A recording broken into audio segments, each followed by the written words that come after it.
Yeah, it is what it is with Triggz. You know. All right, let's go. Let's get this started. Everyone's complaining about the light. Is that all right? Woo, Bash, James, yeah. Sit. We're not even battling and we're racing already. Ta, daily off. Appreciate you guys. Nas, guys. Everyone that's listening, please, need you guys to tap it up. Let's get these likes up there and heart me. Heart me means you're showing love, like I'm showing love right now for putting my head on show. First things first, all the clippers and screen recorders. As you all know, we do what we do together. Tag me, make money off my content. I don't care. It is what it is. Thank you very much, guys. Appreciate the gifts. Also, big love and respect to each and every one of you that is joining me right now. Last minute, I wasn't going to go live tonight, but Sparkle, appreciate you. Thank you. But everyone kept hitting me up during the day and last night to go live today and explain a few things that I spoke about my last live. And I don't know. The wife is not here tonight. She's currently in Queensland. So I thought to myself, appreciate you. Thank you, my man. I can't see your name on there, but my love and respect to you. So I'm home alone. I got one of the boys here who's helping me, but yeah, it is what it is. Husband, no wife, no life, but she comes back tomorrow. So I'll pick her up tomorrow. You're on camera. Everyone can see easily. He's walking away. Yeah, the boys. We got busted or so. What's it called? The 1 million in 1 year is still at the same 220K. I've been out of prison now for 5.5 months. For those of you who don't know, I did 7 years. I'm going to be explaining a lot of things thoroughly, especially how the cops set me up. But hey, at the end of the day, I put myself in that situation. I take full responsibility for what I did, and all I can do is move forward. I've pushed that behind me, but I'm obviously going to bring it up from time to time because the younger generation need to understand it's not just the streets and their gang mates that they have to worry about. They also have to worry about lawyers, cops, all these people who are swindling moves in the background in order to have them shut down and chucked into prison. Doesn't matter if they're innocent or not. They really don't care. They do what they got to do to get their little stripes, to get their little ranks. And when it comes to you younger generation and even to the older ones that end up in prison, this is what you guys need to understand. And this is why I put my head on show every single week. I put it on show so that you guys may be able to understand. Because remember, with me, awareness is safety. That's the key words right here. Every week, I'm going to be unloading things on you guys so that you guys may be able to understand what the younger generation are going through. That's to you parents, and also to the younger generation so they may understand the ins and outs of how not just gang life, but also criminal life works. You know, when you get used by the older boys, or even when you get used by females who flirt with you so you can go do stupid things in order to pay for their Louis Vuitton bag. Look, a lot of that stuff is going to be brought up within the coming weeks, but just for today, we got some good things coming up. But I just want everyone to understand, with me, I consider myself a public figure, not an influencer, not a creator. Like, my thing is, I'm a public figure and I'm here for the people. So this is the reason why I'm always shouting out to everyone, people power, because I'm about the people. I'm not about any of this rubbish social media stuff, you know, like if I have to get on battles and if I have to have a laugh in order to be entertaining for the younger generation so they can tune in, then Triggz is going to do that, you know. I'll tell my stories, be a little bit entertaining, but obviously I'm not going to go overboard because I really don't know nothing about social media. But one thing I have realized is that TikTok is very toxic. TikTok, toxic, you know. A lot of people who belittle each other on here. There's a lot of people that throw racist comments around, you know, so appreciate you. Thank you very much. So my thing is, I just get on here and I tell my story with the hope that the younger generation learn from it, and I put myself on show a little bit just to be able to bring that entertaining side out. And obviously all of you guys know that my wife is very, very shy, and she does not want to be in front of the camera whatsoever. But I had to explain to her, like, nobody cares about my gang-related rubbish. No one cares about my gang-related stories. What they do care about is what the younger generation will learn from, and that's the whole reason why my followers went whoop as soon as I started talking about this stuff, you know. Sorry guys to everyone that's calling through. I'm declining these because I'm about to tell these stories. So if we're gonna battle after, then yeah, we'll do it. But if not, then we're gonna save the big battle for my birthday that's coming up, all right? I want to highlight a post that I made today. Appreciate you, everyone that's sending through gifts and everyone that's hearting me. Love you, and I appreciate you. The post that I put up today, they're a support group. So the name of their company is called Enrich Support Services. Anyone out there in Sydney that has those little hiccups, you know, when your son, your daughter, your nephew, nieces are getting these support workers to take care of them, you know, and you have that little hiccup where you're like, I don't really feel like, you know, my loved one is safe. Because trust me, go on a current affair, you see a million stories of kids who are disabled, also parents who are disabled sitting there, and then there's these support workers, because there's no cameras around, they start slapping them around, they start treating them like rubbish, they start not feeding them, they start teasing them. And the worst of all was last year's the story that came on Current Affair, where a lady was sitting there, she was getting taken care of by two support workers, and then these two, not only were they talking rubbish about her, the other one started spitting in her food. And I was like, what the?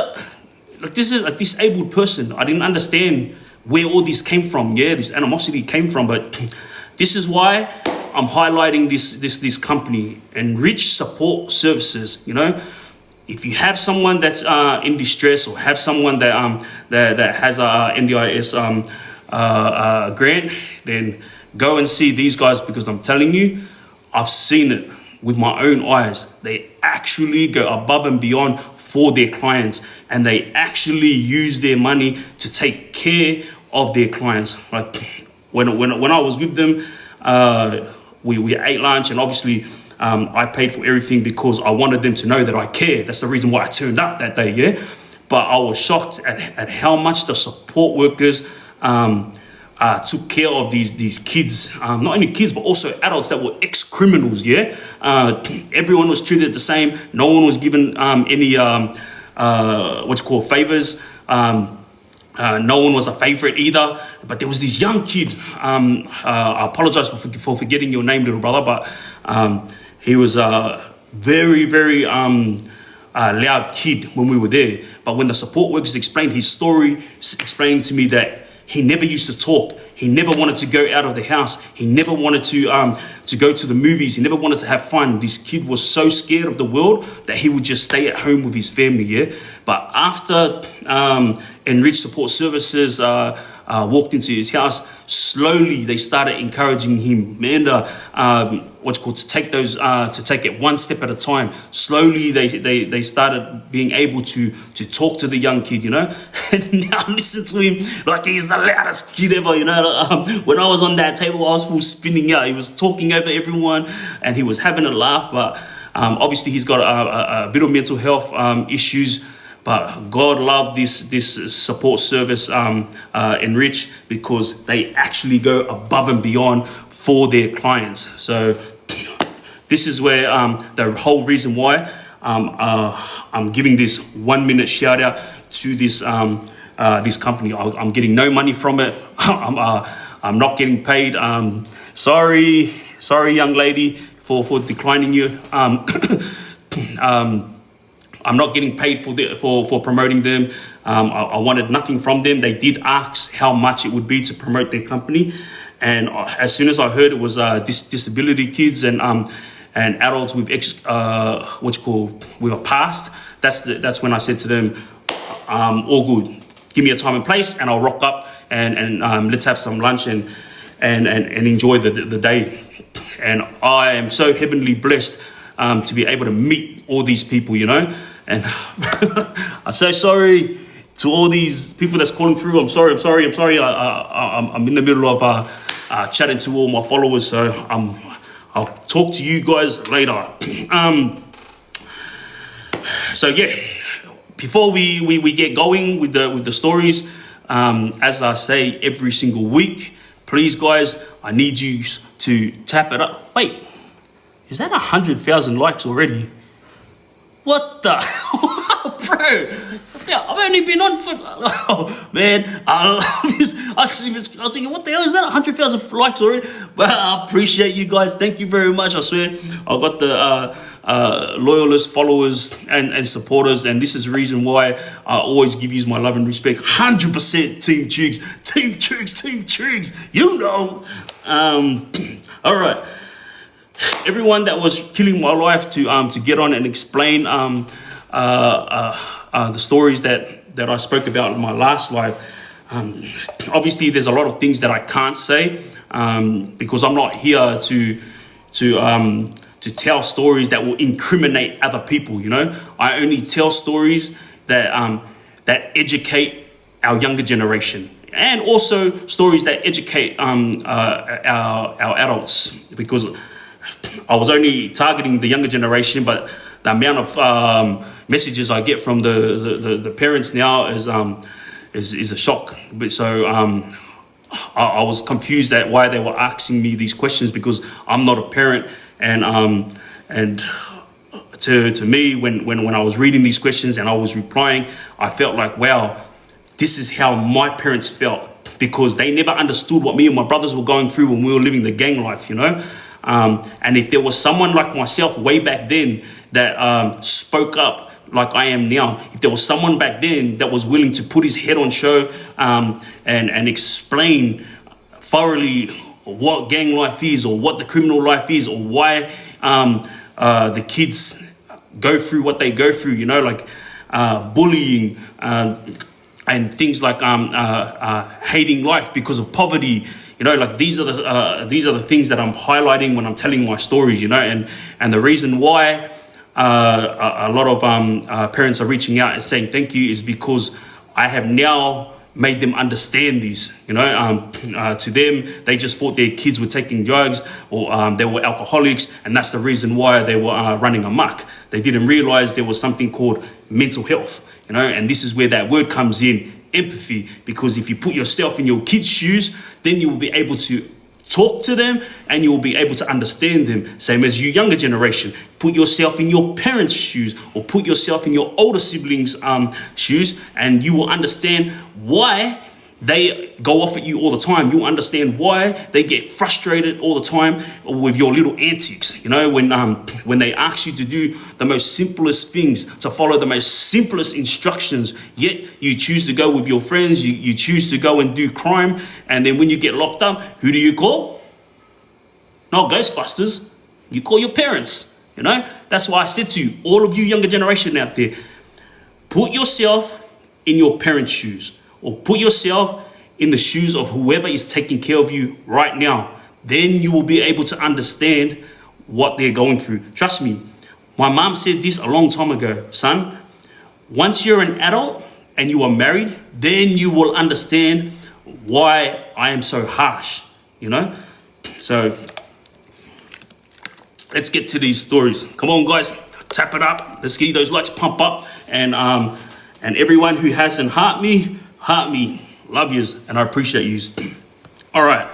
The first thing that we're going to get to is the Muslim lady.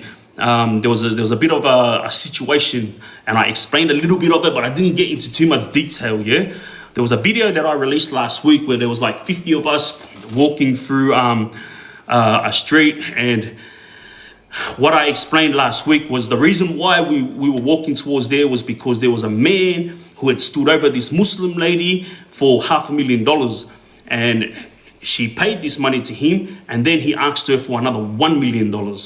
And she wanted to go to the police, but she didn't want to have no issues with this guy because I appreciate you. Thank you very much, Sparkle. She didn't want this guy to turn around and take it to heart, and then something happens to her and her family, because this guy knows where all her family live. So that's the reason why she came to us, because she thought maybe we could go negotiate with this person. Obviously, because she's been watching my lives and she's seen that that my team and I, we do a lot of debt collecting, and we take care of a lot of innocent people who own small businesses and big major companies. And that's another thing that I'll be talking about after as well. So this Muslim lady, when she reached out to us, we called this guy, and obviously we said that we wanted to talk, and his reply was, I'll grab all my boys, you grab all your boys, and we'll meet up and we'll talk. There was no hint of violence or anything. This is just the way he spoke. I think he was just trying to intimidate us when he spoke like this. Anyway, I said, all good, do what you got to do. And the thing that made this even worse was we were sticking up for this Muslim lady, yeah? But the guy that was standing over her wasn't even Muslim. So I had thought he was Muslim, and that's the reason why she paid, obviously because they're from the same religion, and everybody knows when it comes to the Muslim community, the women always put the men on a pedestal. And so I assumed this is the reason why she paid. But then I found out he wasn't even Muslim, and I was like, what the? Long story short, we went down to catch up with this guy, and someone that was there early from his side seen us, because we obviously turned up early as well. We were just going to go sit down and wait. And then word got back to him, and he didn't turn up. Now, a message was sent to him and from myself, and I explained it thoroughly, you know, like this female has already given you $500,000. You've spent it, or you've done whatever you've done with it. Now leave her alone. You're not getting another $1 million. And everything that they did together was legit. There was nothing illegal that these two were doing together. It was a legitimate business. I don't want to get into it because I don't want them to get in trouble or to get spoken by the police to like rock up and talk to them, because the situation has now been squashed. All right. But the business that they had together was legitimate. And when the $500,000 was handed over, it was because of a situation that he went through. He asked her for help because he had helped her first. So that's the reason why she gave it over so easily, is because she was like, oh, you know what? When he helped me, he did go above and beyond. So she gave it. He spent it on all his rubbish, and then he came back and asked for $1 million, because obviously she's doing well. Message got to him, and now he's made the choice to leave the family alone, not because he's scared of us, but he made the choice because he knows now that the lady is an innocent party that is not going to sit around and cop it anymore. She has stood up, stood her ground, and she's told him straight, I'm not going to cop this. You know, I won't go to the police because I don't want any aftermath, you know. And when I say aftermath, for those of you who don't understand it, it means like something that will happen later on along the lines of repercussions, you know. So this is the lady who called upon us, and for those of you who are asking, there has been no trouble. No one's trying to highlight who's hard and who's not. All I'm trying to do is highlight the fact that this happens. So remember what I said to you guys first. Awareness is safety. An innocent Muslim lady minding her own business, and then her business partner came along, whack, you know, took $500,000 off her, went and partied with her, and then came back and hit her up again. Awareness is safety. Now that you guys know that this type of stuff happens, even to women, make sure you keep yourself safe. Make sure you choose the right business partners. Make sure you don't get involved with people who are gambling addicts. Make sure you don't get involved with people who take drugs. Make sure you don't get involved with gang-related people. You know, like I said, awareness is safety. All right. That's the story that everybody wanted to hear the ending about. That was the ending. Nothing more, nothing less. It is what it is with Triggz. All right, guys. Again, please tap it up. I love yous. I appreciate you guys. Need these likes to be pumped up so that the algorithm can catch on and TikTok can grab it and spread my words out to the world, because Australia and New Zealand are catching on, Fiji, Cook Islands, Samoa, everyone that's reaching out to me from this part of the world, but we need it to get to that side of the world. All right. and to all these arguments that I'm seeing on TikTok on whether the world is flat or round. Yeah. I'm talking about right around the world, or right across the flat surface, whatever it is, flat or round. I just need my word to get out there. But in order for that to happen, we need the likes to be smashed up. All right, let's move on. Everybody wanted to know if I got a new bank account. So for those of you who don't know, my bank account was shut down for no reason. I did nothing wrong. Now, there's an incident that occurred where a young brother got kidnapped, and me and my team helped to get him back. And as soon as that incident was sorted and peace was brought back to the streets, all of a sudden, Macquarie Bank sent me an email and said, we no longer want you as a client, and we're going to shut you down. And I was like, whoa, I didn't even do anything wrong. Like, wow. You know, I tried to ask them, and these were the simple words they said: we do not have to explain. And I was like, all right, all good. You know, like, this is what happened to a lot of my friends in the past, and it did happen to me in 2018 when the 4 major banks in Australia refused to have me as a client, and now Macquarie refused to have me as a client. But as of 2 days ago, I finally got all my money transferred over to another bank that I opened up. But you know, it's crap. A lot of people that reach out and gave me advice on which bank to go to, which internet banking to go with. I appreciate you, my love and respect always. But the thing is, this internet banking that's not linked to Australia, you know, it's ugly, you know, because I'm an Australian citizen, you know, and I can't even get an Australian bank, you know, and Macquarie and the 4 major banks in Australia just refuse to have anything to do with me. All right. And it's not just me. It's a lot of people. This is one thing that I wanted to highlight to each and every one of you. Again, awareness is safety. So if you get involved, appreciate you. Thank you very much for all the gifts and all the heart me's and all the likes. For all of you that get yourself involved in crime, or for all of you that get yourselves involved with people that are gang related, yeah? Remember, the banks don't have to give you an excuse. They will shut you down. I'm going to give you an example. One of my friends, he owns a legitimate business. He makes around about $240,000 a year. Done nothing wrong, yeah? He was kicking back one day, and all of a sudden he got a letter that he had to leave the Commonwealth Bank. And he was like, what the hell? Legitimate man, no criminal record ever, yeah? He contacted them and they said the same thing to him. We do not have to give you a reason. Now, yes, it is true that the cops tell the banks you shouldn't be helping this guy because he's involved in this, or you shouldn't be aligning yourself with this person because he's heavily involved in this. Yes, the cops give him that information, but at the end of the day, it's up to the bank. The bank do not have to listen to the cops. But within the last 10 years, yeah, these banks have just gone overboard. They are shutting down a lot of people who are doing the right thing. And this is not just people who have big corporate companies, or people who are heavily involved in big money, multi-million-dollar deals. They are shutting down little small businesses as well. Like, I just got told a story yesterday, you know, of another place up at Guildford. This poor man, also his bank account got shut down because the Almadines buy cigarettes from him. He got his bank account shut down. He doesn't even know the Almadines. You know what I mean? Like, the guy is an innocent guy who just does the right thing, never had a criminal record in his life, and all of a sudden his bank account got shut down. You know, and this is what I'm talking about.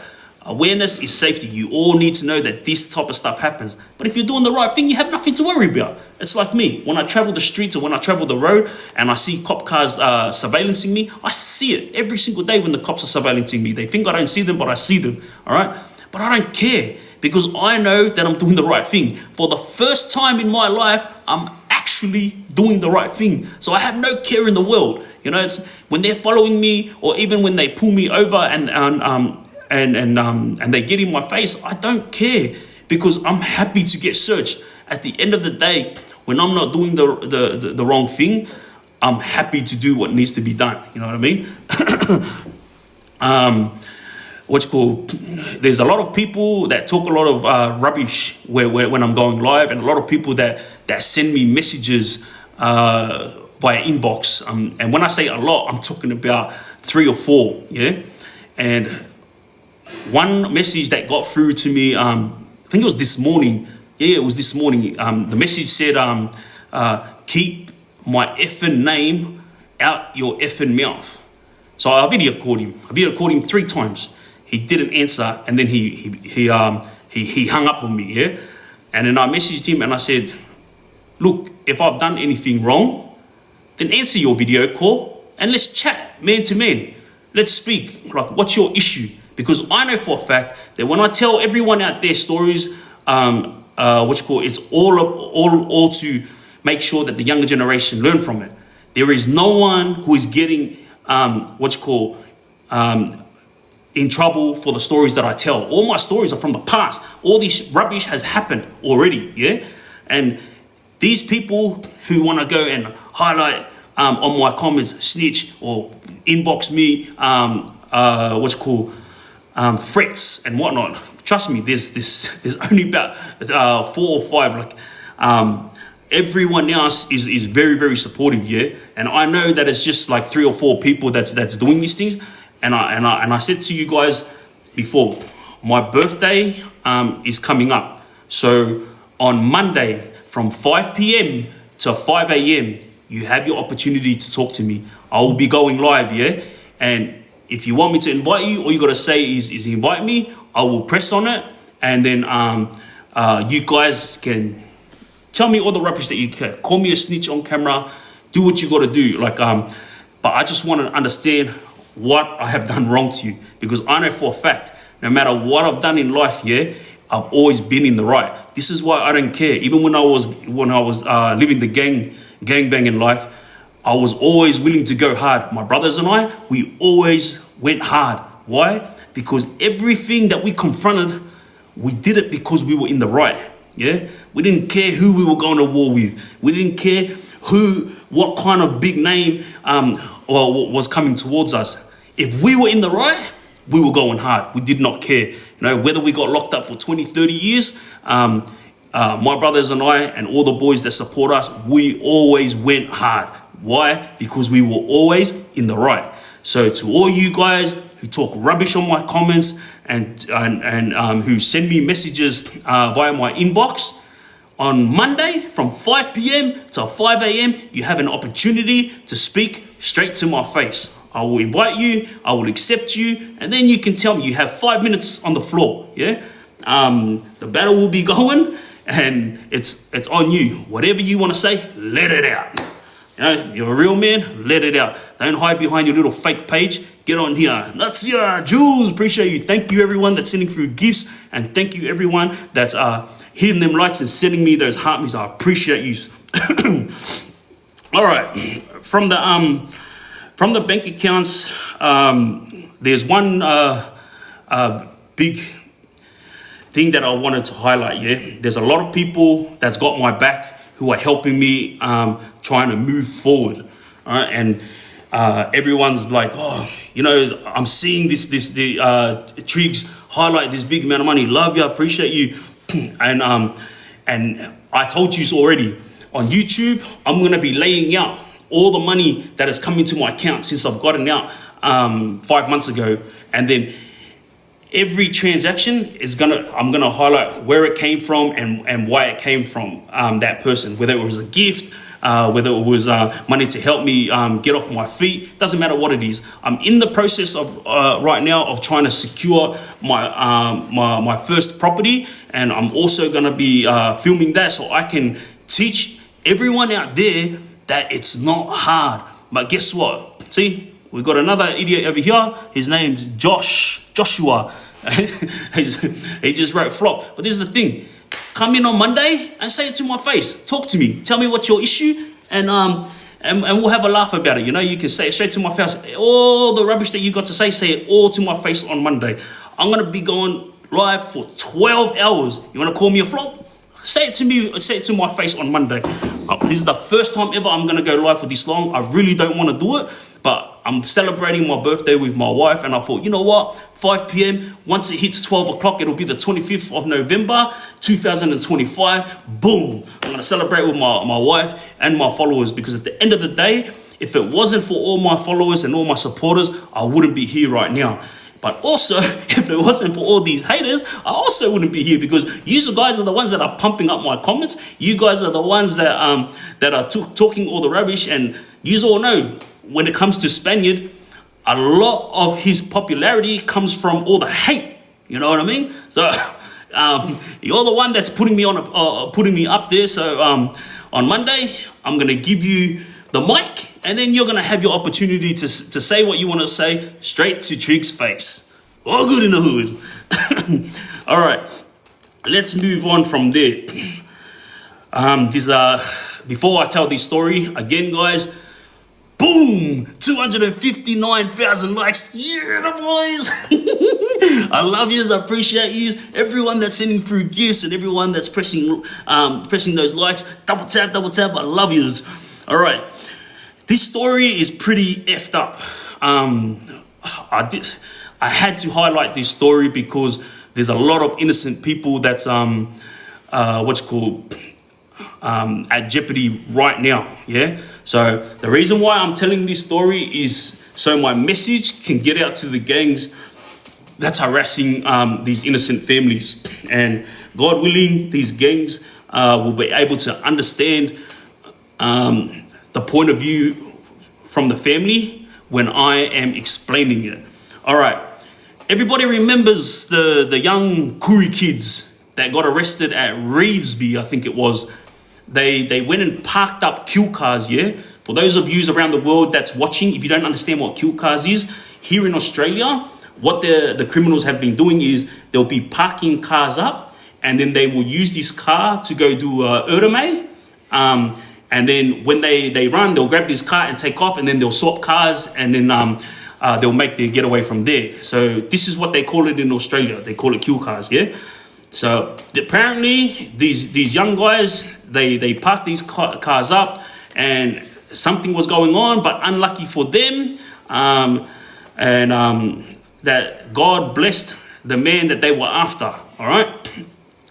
These young guys were being surveillanced. Well, one of them, I understand, was being surveillanced, and this is the reason why the police were on their back straight away as soon as they were going to make a move. And for those of you who don't remember, these kids, when they got arrested, they had balaclavas, weapons, everything inside their car, and they were on their way to, I don't know, do what they had to do. And they were targeting some Asian man that was at a daycare center. I think he was going to go pick up either a kid or a nephew. But yeah, they were going to... From what the media said, they were after that guy, and they were going to get him in front of all the children. All right, so I'm not going to talk too much about that stuff. All I'm going to say is everybody saw these kids. As soon as they got arrested, the police beat them up, yeah? And when they were getting beat down, one of them was screaming at the top of his lungs, and he was saying, help, help, you know? And this is what I was saying to everyone back then. When my brother, 212 Heat, got arrested, he got beat worse than these kids, yeah? They grabbed a gun and put it next to his face while he was handcuffed on the ground. Now imagine me, I'm handcuffed and I'm on the ground, yeah? The cop put his gun next to my brother 212 Heat's face, and then he kicked it. when he kicked the gun, the back of the gun hit my brother straight in the eye, and that's the reason why he had that cut there when he was filmed walking into the police station. And when it hit my brother looked up at him and he laughed. And this is a real gangster's reaction. You know what I mean? So these young guys who didn't expect the police to react like that, they realized, you know, if they had been watching my lives, then they would have understood that this is not the type of life to live, you know. And they got punished hard by the police that day. And it was pretty sad to see them get beat down. When I was watching it, the cops were laying into them, even though they were skinny, like little kids that you could like break in half, you know what I mean? And for to see this kid crying out help, like that obviously shows each and every one of you out there who's watching my live that these kids are actually innocent kids who are getting used by older boys. All right. Now, every single gang that sees me on social media, yeah, every single one of them reaches out and asks me if I need help taking care of the younger generation. Please don't hesitate to ask, whether it's money or whatever you need. Just reach out.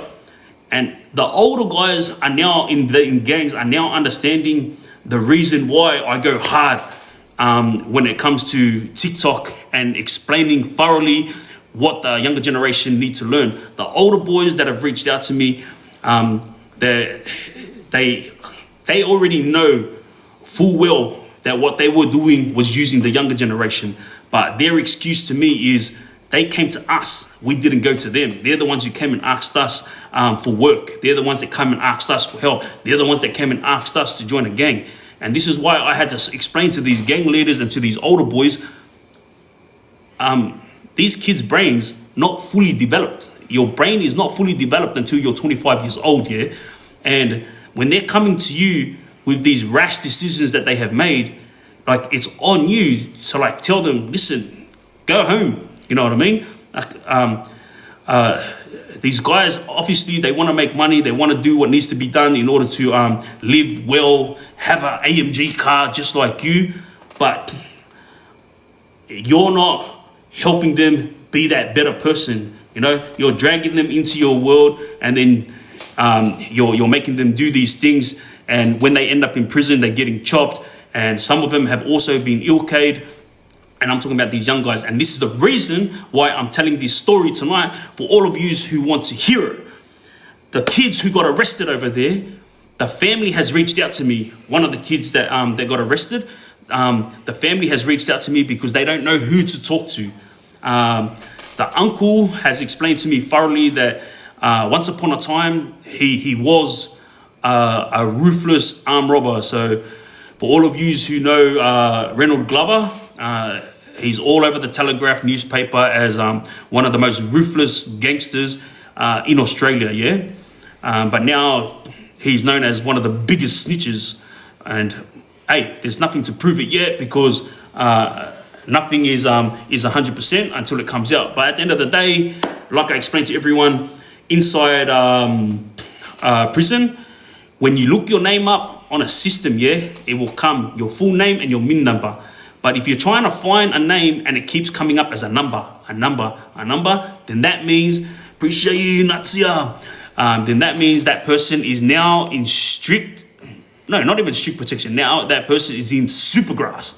And that's like strict protection, meaning they've obviously snitched on some heavies, because it's very hard to get into supergrass. And if you're in supergrass protection, it means that you've obviously made a deal with police, and you're about to reveal some big information in order for some big heavies to end up in jail for a very, very, very long time.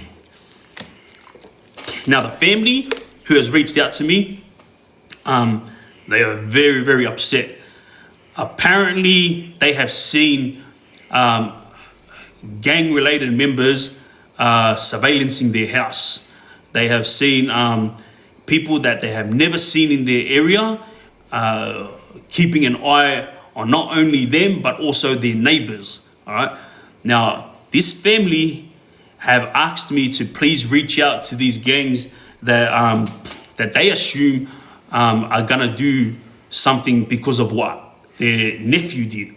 Their nephew is one of the kids that got arrested at Reevesby, all right? And this family asked me to say these exact words.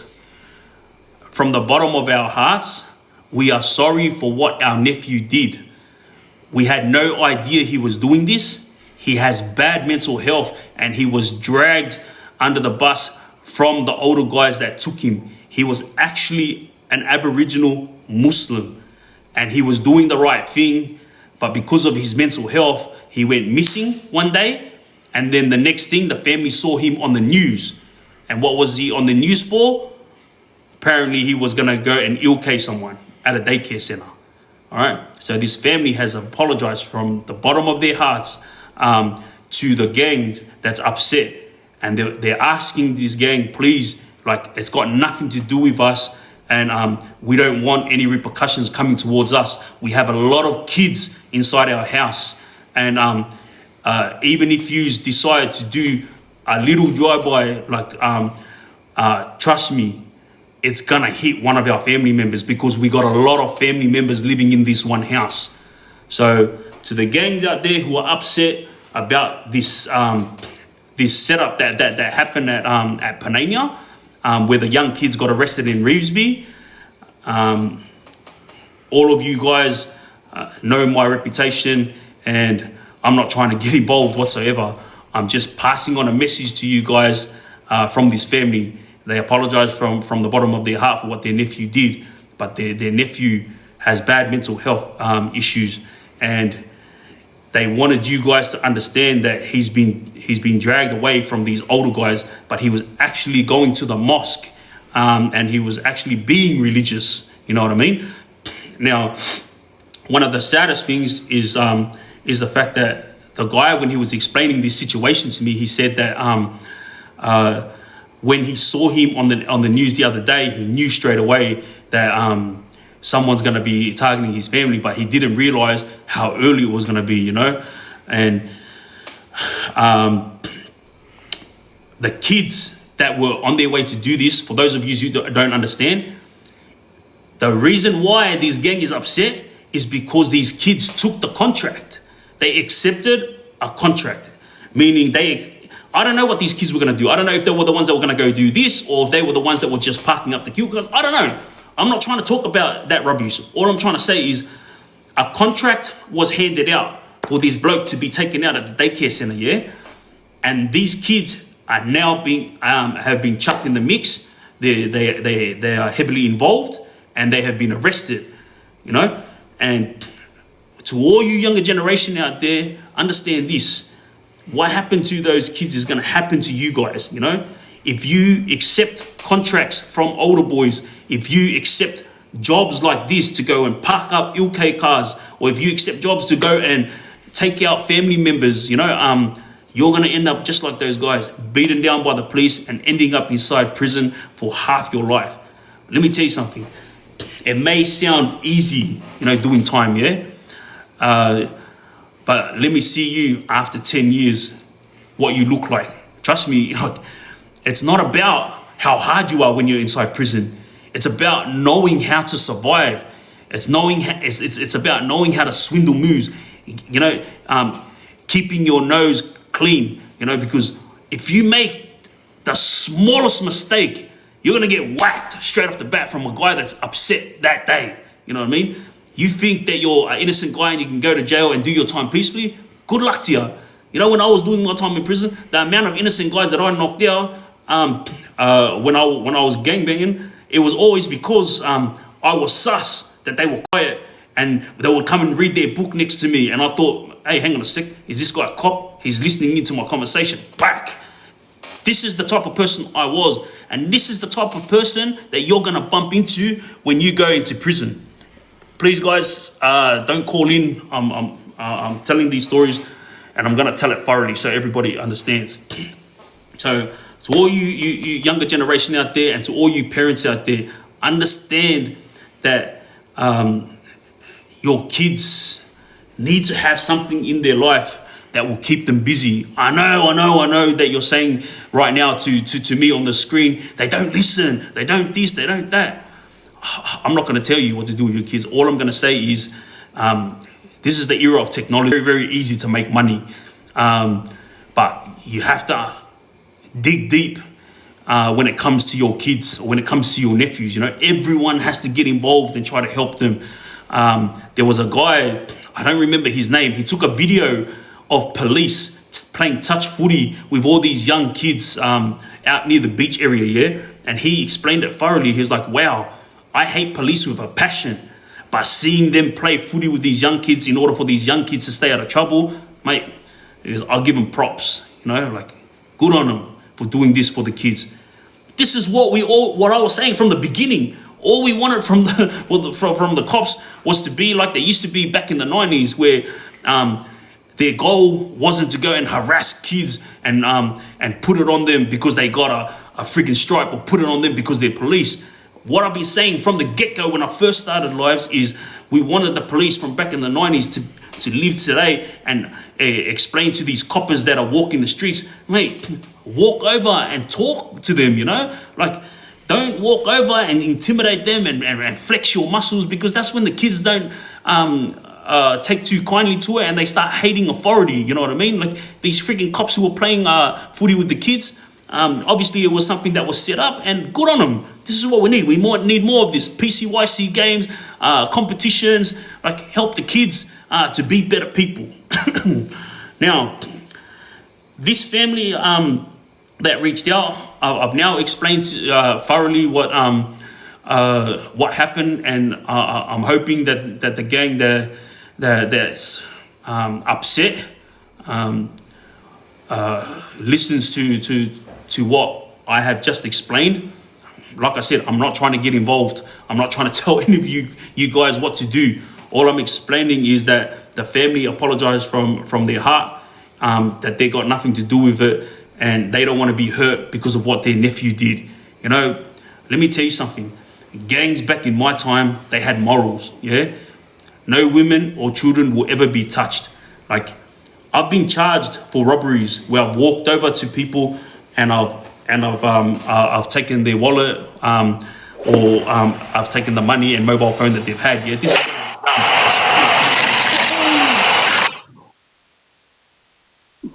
appreciate the boys. Love ya.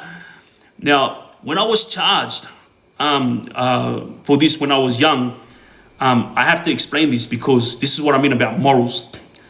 When I would go and rob someone that was in a couple, like for example, a guy and a girl, I would never ever speak to the girl. I would never even touch the girl. My focus was always on the guy because I wanted to get his money, And this is what I mean. Back then, yes, it was the wrong thing that I was doing, but I had morals, And even all the other gangs that I know of, they all had morals. No one would ever target kids or women. But now, no one cares. This era is ugly, and that's what I'm saying to you, to all the parents, and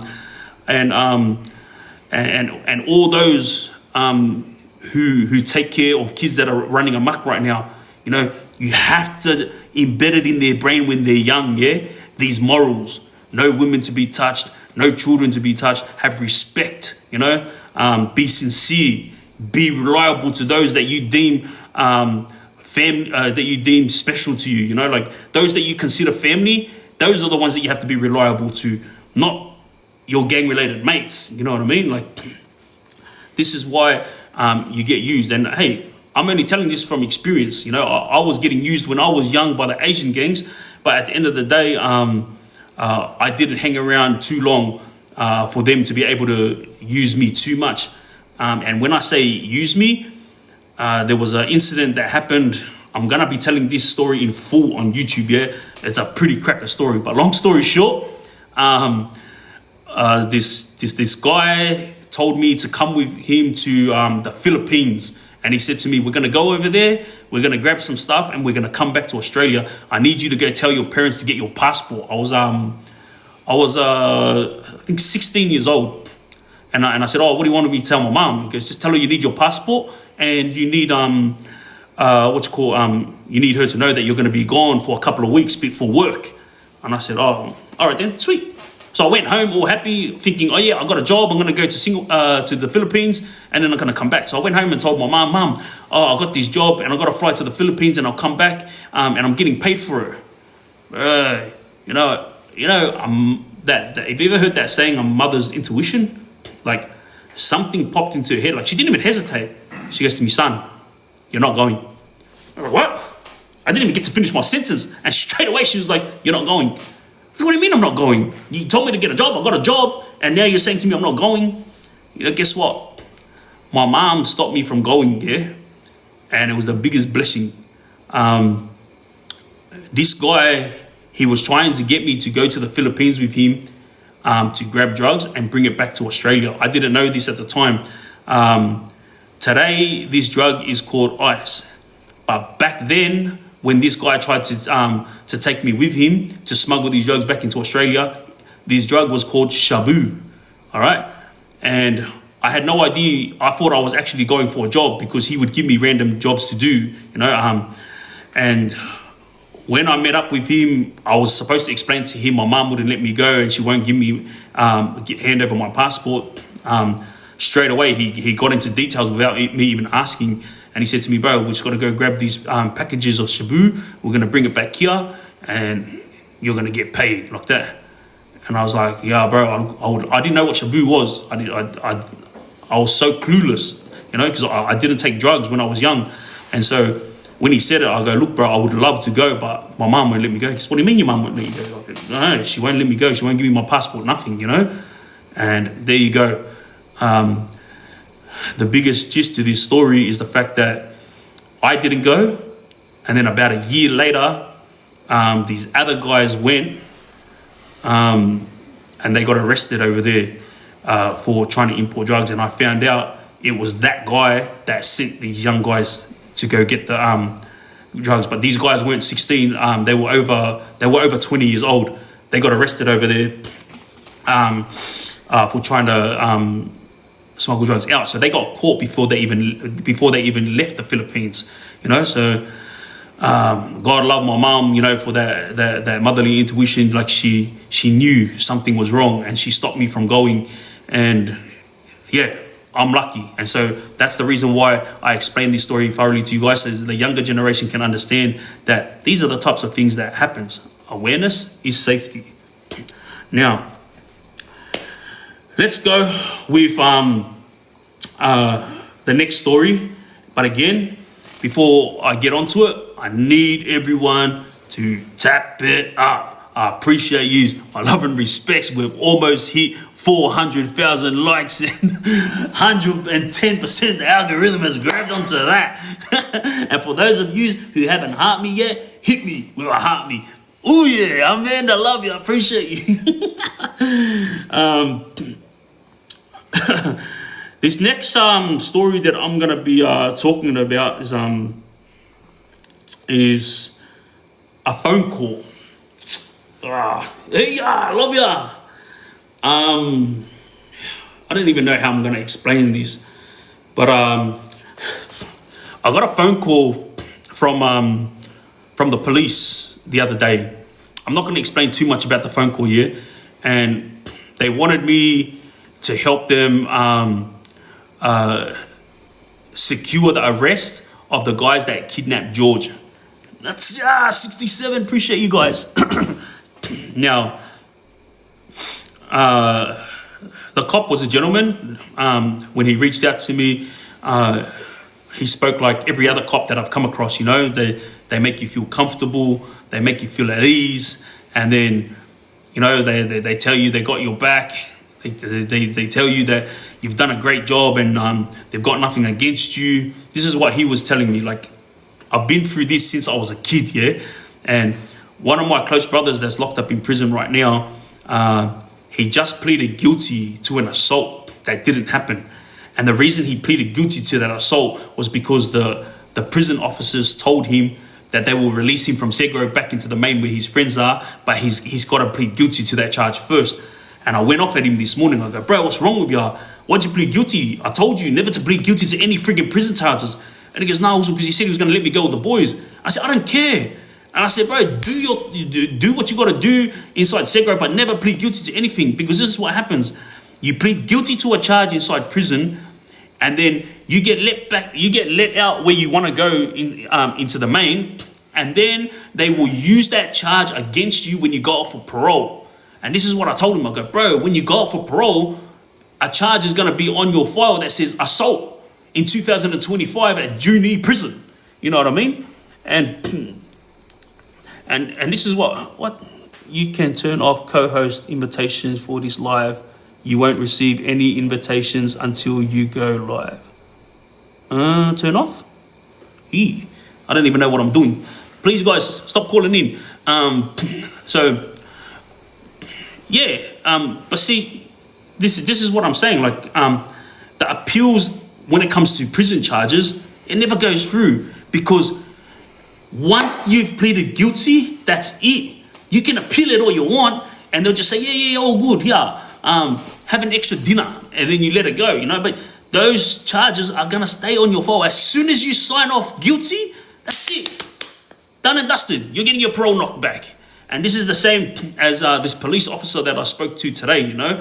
Like, I have no issue with him and his team. Like, yeah, obviously they're trying to arrest the guys that kidnapped George.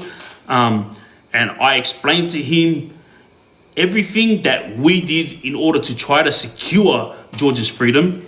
But I didn't give him any locations of where we went. I didn't give him any information of exactly how we went about securing his freedom. But I told him details that everyone already knows. Let me tell you something. A lot of criminals who get caught for crimes is because people talking rubbish on the phone. This is what you call dry snitching, yeah? It's like, let's say if I did something stupid, and then these guys are talking on the phone, bro, did you hear what Triggz did? You hear what Triggz did? This Triggz did this, Triggz did that. This is the reason why a lot of guys get arrested, all right? And I know that the police are listening to every gang's phone calls right now around Sydney. They're even listening to my phone calls, but I don't care because I'm not doing the wrong thing. And I had to explain to this cop, this is a big story, yeah, that I'm going to be explaining thoroughly in my journey on YouTube. Like, this platform, I'm just telling it in short. On YouTube, you're going to get the whole story. But remember, when I said to you guys that I tell stories and I do what I do, no one is ever getting charged because of what I'm saying. I don't say things that incriminate anyone. This is the reason why the police were calling me, is because they're listening to everything I'm saying on social media, but they can't use it to arrest anyone, what I'm saying on social media. So to all you idiots that talk rubbish, I say, come on Monday and say what you got to say to my face. I'll be waiting, all right? When the police called me and he explained what he wanted, he told me this whole story of how they were trying their best to secure George's freedom, but there was too much information on the streets that mixed them up. And it's understandable, because the same thing was happening to us. We were getting stories from left, right, and center, and we didn't know which story was right, you know. And like I told you, the truth of the matter is, George was not the person who was supposed to be napped. You know what I mean? And you're mad? All right, let's see you on Monday. I'll see you on Monday, mate. Make sure you come. Stop talking shit. All right. What's cool? So what's his name? The police officer said to me that everything that happened during the kidnapping is that they were trying to team up with Charlie. Charlie is George's brother. So they were trying to say to him, look, let's team up. Let's try to get some information so we can help you get George back quicker. Because like I said to all of you guys, Charlie never reached out to me first for help. He reached out to what's his name?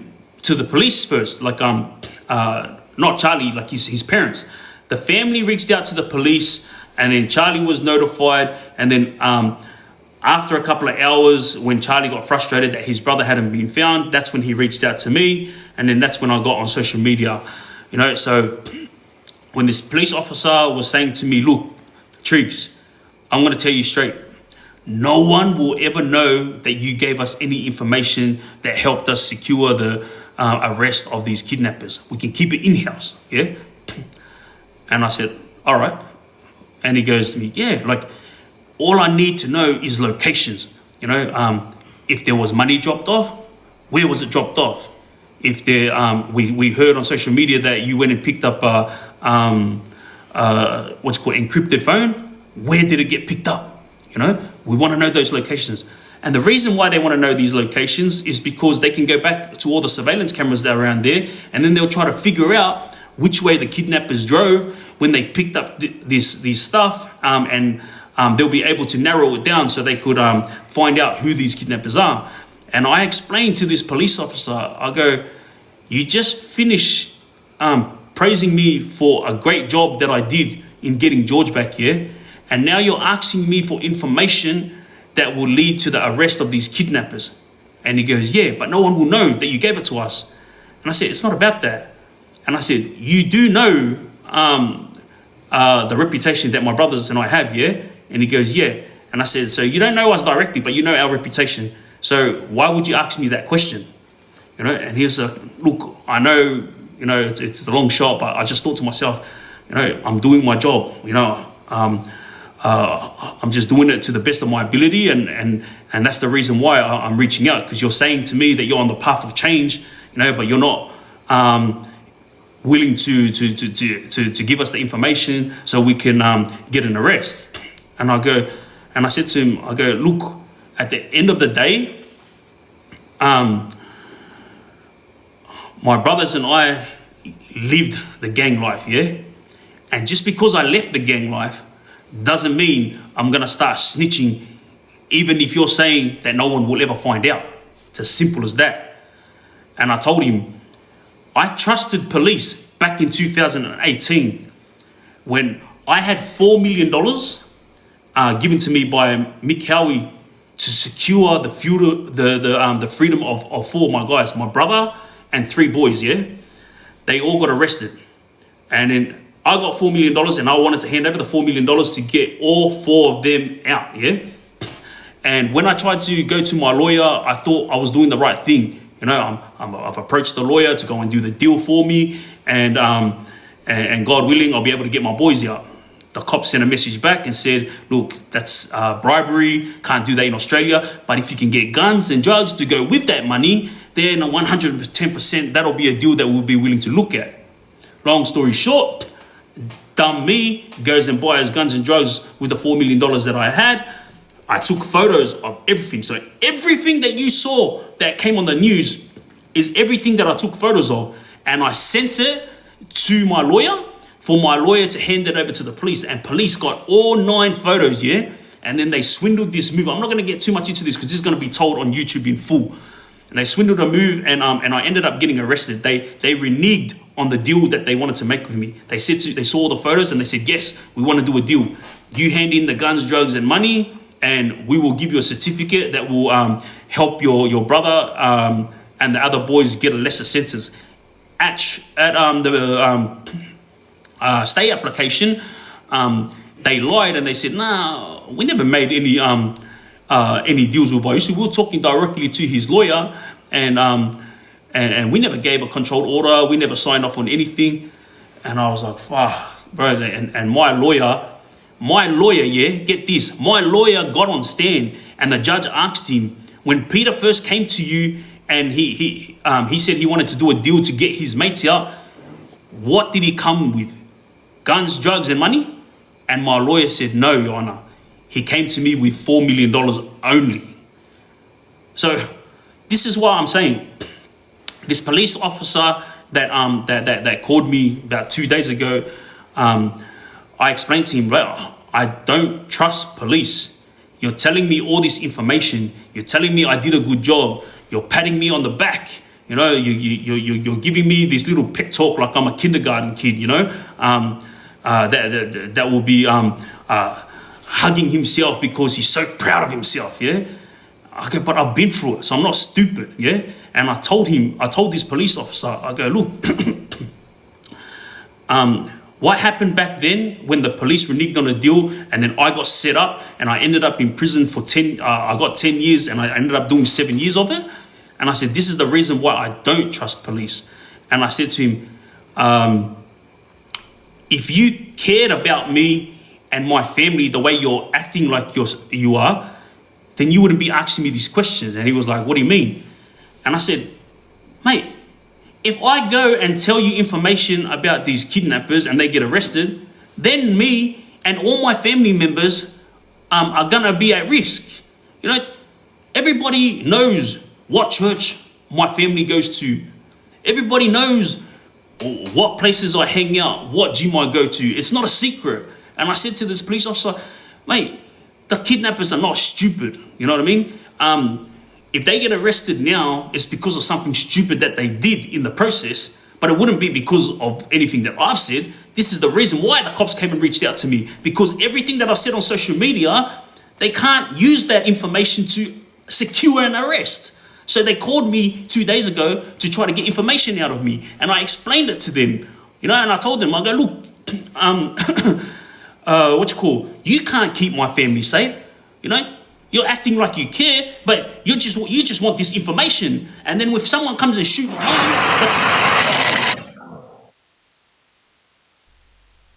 love you. Appreciate you, Mosul. Love you. Thank you very much, Uzo. I said, you know, if someone comes and shoots my mom, like, what are you going to do about it then? You know what? He didn't even care. He just kept asking and asking and asking. I understand he's doing his job, yeah, but he wouldn't give up. This guy just kept telling me, like, mate, look, we really need that information. I have to stress to you, we really need that information. And I go to him, look, I'm about to hang the phone up, yeah? I'm not trying to be rude. I'm not trying to be disrespectful. But I'm going to tell you something. When I started my 7 years, yeah, I was 3 years into my sentence. And I told him, Superintendent Butcher from Parramatta, he sent 2 officers to come and visit me, yeah? These 2 officers came to me and they said to me, hey, our boss told us to tell you, if you give us the information on the 2 corrupt police that's giving you info on the streets, about the streets, then he would write up a certificate in order for you to go home now or to go home early. And I said, wait, I'm 3 years into my sentence and I'm about to, I'm about to get moved to another prison. You're telling me that I can go home now? He goes, look, not right now, but as soon as you say yes to this, we'll be able to write up a contract and we'll be able to do things for you so you can go home. So I could have went home like 3 years into my sentence. I wouldn't have done 7 years. I would have only done 3 years. All I had to do was snitch in the 2 corrupt cops that they're saying I knew, yeah? And this is what I was explaining to this cop. I go to him, listen to me carefully. When those guys came to me and asked me to snitch in 2 cops, they had a piece of paper, right? They put it in front of me. And I looked at it and they said to me, this paper's your handwriting. And I looked at it and there was something on the lines of pay the cop 10K. So they assumed that I knew corrupt police, you know, and I said to them, that's not my handwriting. And they said, look, we're not stupid. At the end of the day, Pete, this is the message that our boss told us to pass on to you. You want to go home now? Then tell us the information on the corrupt police that's giving you information. And I was talking to that cop 2 days ago, yeah? And I said to him these simple words. I go to him, when they came and offered me my freedom, guess what? And he goes, what? I said to him, I did my time like a friggin' man. He went quiet, yeah? I did my whole 7 years. I could have went home early. All I had to do was snitch in these corrupt cops. And I kept my friggin' mouth shut. This was my way of explaining to this police officer, I do not care what you do to me. If you want to arrest me and chuck me into prison because I went above and beyond to help a brother secure his freedom, then by all means do it. But I'm not gonna put my family at risk by giving you these little details that you need, because I'm telling you, the people that's involved in this kidnapping, they don't take a backward step. They do not care. They will go after family members, whether they're women or children. And that's what I was trying to get through to him. And I explained to him, if I didn't snitch in those 2 cops back then to go home early, what makes you think I'm going to give you information on this? And then he said to me, look, there's going to be other agencies who are going to be taking on this case, and they know what you know, and they can take you to court, subpoena you to court so that you may be able to hand over the information that they need. And I said to him, well, so what are they going to do? Hold my mouth open and make my tongue move so I can explain it? And I said to him, look, you already know what I'm like. I'll do my time in prison like a man again. At the end of the day, I'm not doing this hard guy thing where I'm not giving you information because I'm a gangster and because I'm trying to be the stand-up ruthless guy that everyone used to see me as when I was living that life. No. I said, I'm doing this, keeping my mouth shut, so that my family members don't get kidnapped, so that my family members don't get murdered, so that my family members are able to live a normal life. This is the thing that I was trying to get through to this cop, and I know this cop is going to be watching what I'm saying right now. I'm not being disrespectful to him or his fellow officers at all. I'm just saying it how it is. I never gave up your corrupt fellow officers. So what makes you think that I would give up information on this? It's as simple as that. At the end of the day, if the kidnappers get caught, it's because they've left evidence behind or because something stupid that they did. But to tell you the truth, if they were going to be arrested, they would have been arrested already. Because it's not a secret who was involved in this kidnapping, like the main person. It's not a secret. Everyone on the streets is talking about it. There's so much dry snitching going on right now about the person who was involved in this freaking kidnapping. It's not funny. But guess what? The police 110% know that this person was involved in the kidnapping, yeah? But they can't do nothing about it. You know why? Because this person, he was under cameras, kicking back for 4 days, relaxing, making sure that everyone in his community saw him. So the police know they can never ever secure an arrest if they target him. So the only thing they can do is try to target the main guys who actually did the napping, not the guy that organized it. All right? So for all of you out there that think you know what gang life is about, get it through your head, you know nothing. Yeah? I'm on the path of change. But just because I'm on the path of change doesn't mean I've changed my morals. All right? I'm not trying to be a hard guy when I'm not giving information over to police. I'm trying to make sure that I protect my loved ones. And when I say my loved ones, I'm not even only talking about my brothers, my sisters, and my parents. I'm also talking about those people who I consider family, that are very, very close to me and that everyone else know who are close to me. This is the reason why I kept my mouth shut. It's not my job to help the police. It's the police's job to do what they got to do. We ended our conversation after I said those few words. That I did my time like a man. I really hate the fact that I've exposed this on social media. That I could have went home early, because the only person who knew about it was my brother and my wife and one of my very close boys who's someone that's Lebanese, but I consider him family. These were the few people that knew about this deal that I could have made in order to go home early. And now that I'm on social media exposing this, my parents will be watching, my siblings will be watching, and they're going to be looking at the screen saying, what the hell is wrong with you? You could have came home early and you kept your mouth shut. Seriously. So for those of you at church, at my church I'm talking about,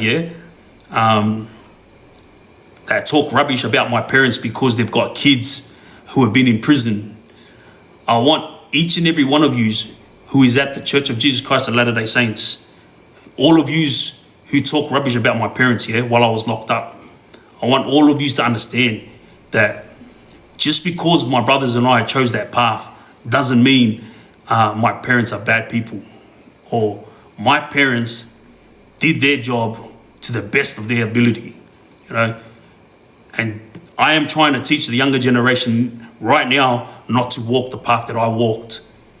I take full responsibility for everything that I have been through in my life, being a criminal, being a gang-related leader. My parents taught us right from wrong from get-go.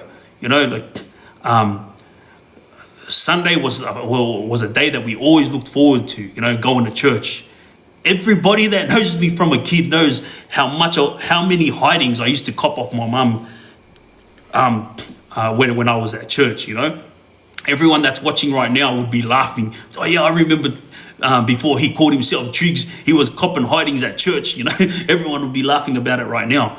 And the reason why I'm bringing this up is because a lot of people talk rubbish about my parents while we were locked up, and they were saying to their kids, make sure you're not friends with the Vaiusus. Make sure you don't associate with them when you see them on the streets. Just high and buy.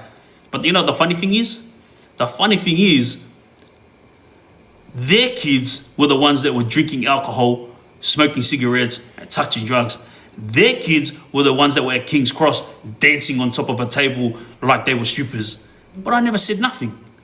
My parents never said nothing. I used to tell my parents, oh, did you know this person? This person from our youth. I saw them at King's Cross and she was dancing on top of a table like she was a stripper. And my mom was like, son, it's none of our business.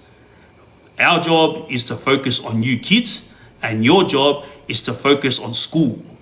This is what I'm saying. My parents, they taught us the right way. They were never fake colors, They were never the type. For those of you who don't know what the word fake color is, fake color means the parents who gossip. My dad, he's a cracker. My dad, he's straight 180. He'll tell you straight to your face if he doesn't like it.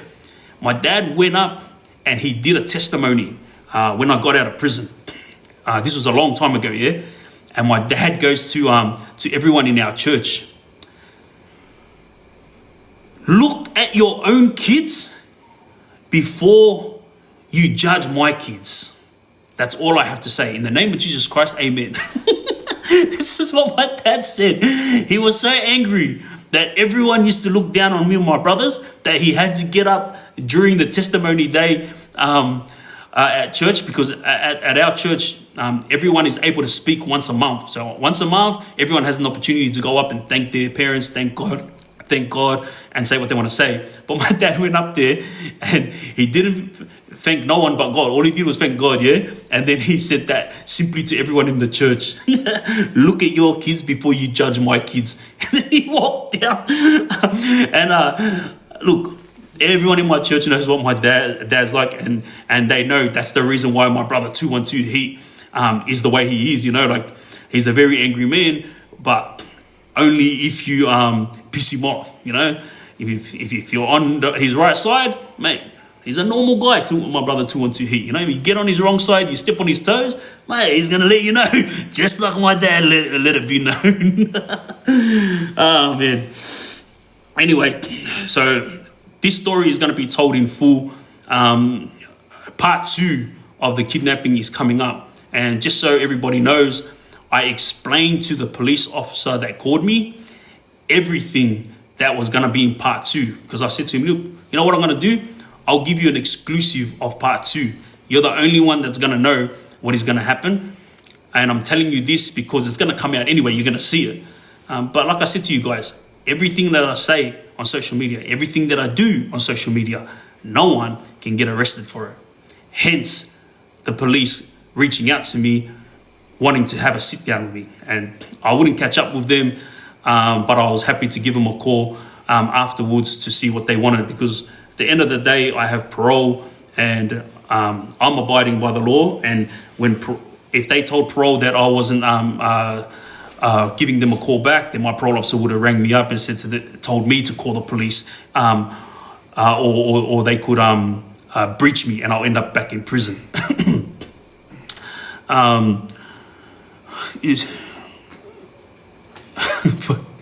Oh, right.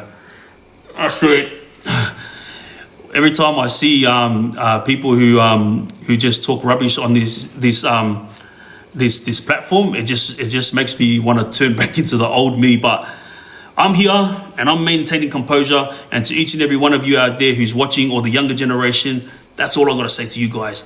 Maintain composure. Trust me. Don't let anyone take you down. Like all these older boys that you look up to, yeah, look up to them because they're strong-willed men who do what needs to be done for themselves. But you don't have to follow in their footsteps. You don't have to do what they ask. You know what I mean? It's your choice. And if you end up in prison for the next 10, 20 years, that's because it was your choice. All right? Before I close this down, I'm going to have to give a big shout out to all my sponsors. My love and respects to each and every one of you guys. The amount of help that I get from my sponsors is the reason why I'm able to come here and tell my story, so that each and every one of you can learn from it. So my sponsors, Zoom Car Wash, you can find them in Greenacre and Punch Bowl. Aussie Tires, they're the best at what they do. Dealer Car Sales, you'll find Mo Beast. He's the man when it comes to taking care of those who don't understand how to secure a car because they're down and out. Go to Mo Beast at Car Dealer Sales and he'll fix you up. Blue Lagoon Restaurant down at Wollongong, one of the best restaurants that I've been to. Limited Bags and Boxes. This place has got all the luxury items that you can that you can ever want. You don't even have to go to any other place. If you go to Limited Bags and Boxes, you'll find it all there. The best. Sparkling Co candles. For all you women out there that love candles, because my wife loves it, yeah? The ones with perfume smell and all that. My wife told me that she's been around candles like pretty much more than half her life, and she loves this the best. I'm not trying to promote it. I'm actually not getting paid for this, yeah? I'm just explaining that I was there when they were doing, when my wife got the candle box, and I gotta tell you, it's actually pretty cracker. You know what? I'm gonna tell my wife to make a video so you guys can watch it, but the smell is on another level. Like my whole house was smelling like what you call roses after my wife lit up the candle. So yeah, that's Sparkle & Co candles if you want to get the best candles. Confidential Cosmetic. These teeth come from the best. Confidential Cosmetics. And last but not least, Will Hub. Will Hub. This guy and his family have been around a long time. Nothing but love and respect to you guys, to you as well. I don't know, if everyone keeps hitting me up to do these battles. I don't really feel like doing battles, but I do have to explain something before I go. Let's up the ante on some fun. For all of yous who don't know but are watching right now, my birthday is on the 25th of November. That is a Tuesday. So what I'm going to be doing is I'm going to be going live for 12 hours on the 24th of November. And I'm going to be going live at 5 p.m. in the afternoon, Sydney, Australia time, till 5 a.m. So that's 12 hours straight that I'm going to be pumping my live. Look, the reason why I'm doing this is because I just want to show love and respect to everyone that's been following me and supporting me. I'm going to actually be doing battles. I'm going to be allowing everyone to talk to me. So if you want to talk to me, all you have to do is write it on there.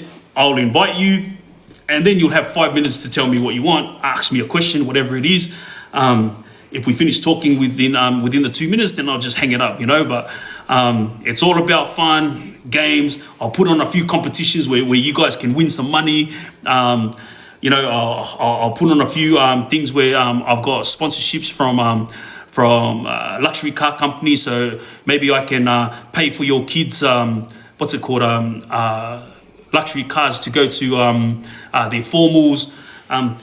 there's a lot of things that I'm going to be doing on Monday. My team is in the middle of writing it all up now, but it's going to be exciting. I'm looking forward to spending my birthday with you guys. And don't forget, I just finished 7 years inside prison. So this is my first birthday outside, and I'm going to be spending it with my wife and my followers. You know, like I'm going to see my family the day before the live to show them my love and respects, obviously because my birthday's coming up. But I've already explained to my mom that I'm going to be going to a nice hotel, and I'm going to be having each and every one of you with me. So as soon as it hits 12, boof, we're going to be celebrating my birthday. But before that, we're going to start at 5 p.m. and we're going to have a chat, have a battle. And anyone that wants to throw rubbish at my face, they're all going to have an opportunity to do so. Yeah, you know what? I wish I could. There's a lot of things that we can do, but trust me, yous are gonna want to be a part of this. Watch when you see on the day. I don't care if I'm walking down the street.